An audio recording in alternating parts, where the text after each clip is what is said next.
we move through the world. This is my first car. How many here remember their first car? I didn't think it was going to be anyone who didn't in an audience like this. Now this is not actually my first car. This is what I thought it looked like in my mind.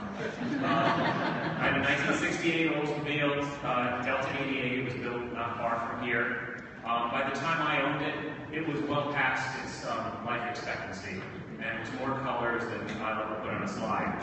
But I love this car, as all of you love your first cars. Now it represented a different age of transportation, an age where everything was mechanical. So vacuum hoses controlled the heat, brakes were as mechanical as you could get, exhaust systems, everything else. So I could keep this thing running, and I did long past when it should have been safe on the road, with screwdrivers and duct tape and an ear. And I could listen to the things in the car that needed to be addressed. I could hear leaks in vacuum hoses, I could hear brakes that weren't going to stop in time for the drive-through. I could hear the exhaust falling apart daily. And I would tape it up and keep going and fall apart again. And I could listen and even tune the car just from the way that it sounded. It's very rare for anybody to even look at their engine today. But I spent a lot of time looking at the engine in that car. And I dreamed of making it look like this. But the reality is that technology kept moving, and cars like this are classics, and newer cars have come out that have changed technology dramatically. Since that 1968, a lot of things have changed. One, seatbelts were introduced as mandatory in cars in 1969. I had the optional lap belt, but they weren't even required to be in cars until '69. And ironically, they weren't mandated for use in New York State until 1983. So for 14 years, they were installed and used only occasionally by people who felt they needed them. They didn't understand the value. We resisted the change. It was common in those days for people to say, well, it's uncomfortable, or it wrinkles my clothes, or it might hurt me if the car stops suddenly. Or even worse, people would say, oh, I'll be trapped in a car. Wouldn't it be better to be thrown out of a car in an accident? Is it better? And history's proven all of those people to be wrong. Seatbelts save lives. Now they're better than they were then, but they do.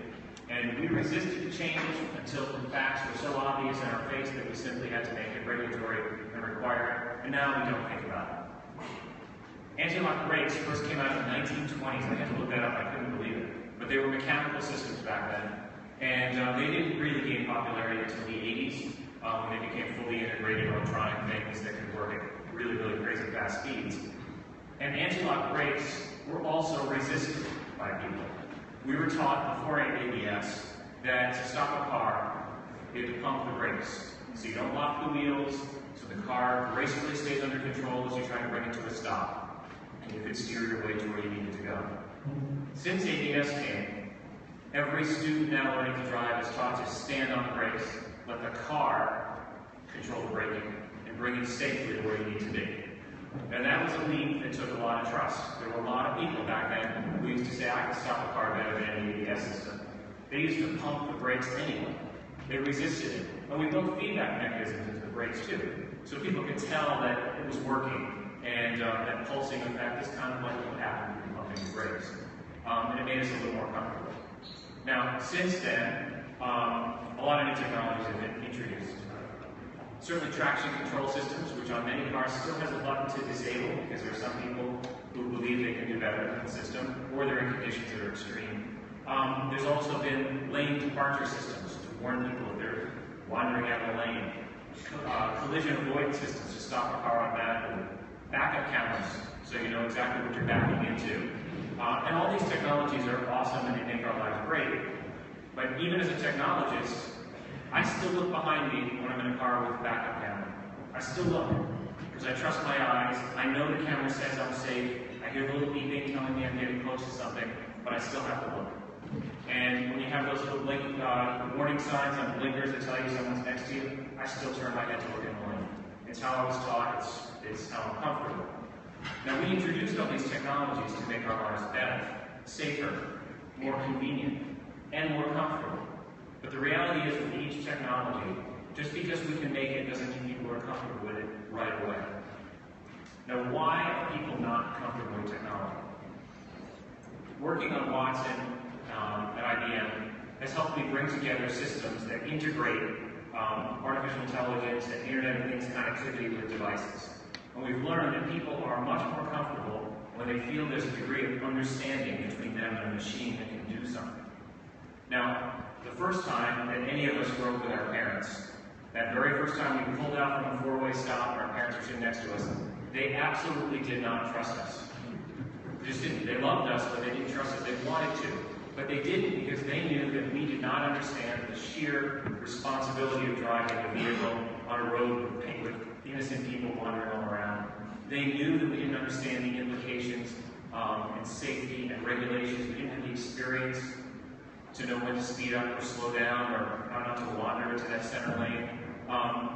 We didn't really understand, and our parents knew it and they didn't trust us. It's fine. As a passenger of a car, when you get in a vehicle for the first time with a driver, you're looking for any sign that they do understand what they're doing. You're looking to see where their eyes are going. Are they paying attention? Are they distracted? Are they texting? Are they looking at the radio? Did they notice things that are happening on the road around them? Are they accelerating too quickly? These are all things you're watching for to gain some understanding as to whether the driver you're with truly knows what they're doing.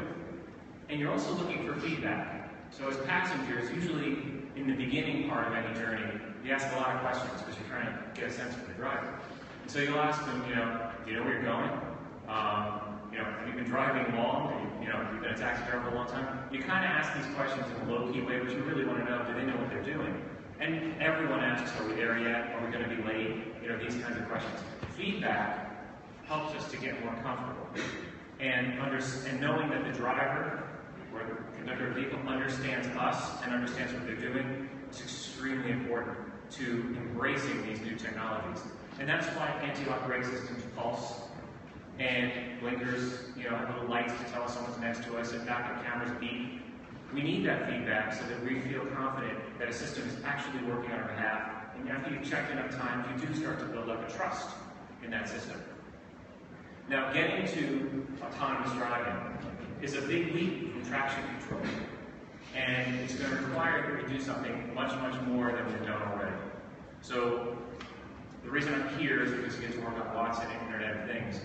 We're leveraging Watson to help better understand people and to build an interface between people and these sophisticated machines.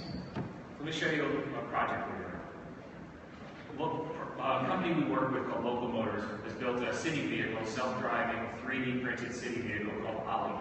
And it's here, it's a picture. And it's extremely cute. And it's been driving in National Harbor, Maryland since the summer. And it has Watson built in. And we're leveraging Watson to create a machine-to-person interface to establish trust. Now Watson, as you've seen on Jeopardy, can answer questions and understand